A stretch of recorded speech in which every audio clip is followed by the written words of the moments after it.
السلام علیکم ورحمۃ اللہ وبرکاتہ۔ اعوذ باللہ من الشیطان الرجیم، بسم اللہ الرحمن الرحیم۔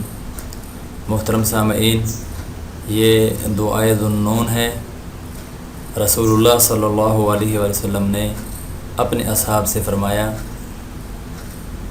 میں تمہیں وہ چیز نہ بتاؤں اگر کسی پر کوئی مصیبت اور آزمائش آ جائے تو وہ اسے پڑھے تو اسے اس سے نجات مل جائے گی۔ وہ یونس علیہ السلام کی دعا ہے، لا الہ الا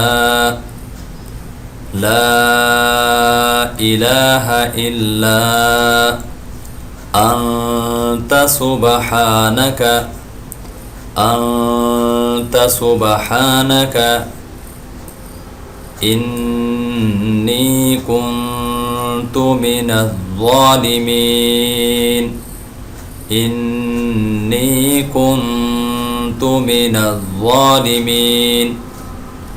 ترجمہ سماعت فرما لیں، تیرے علاوہ کوئی معبود سچا نہیں، تو پاک ہے،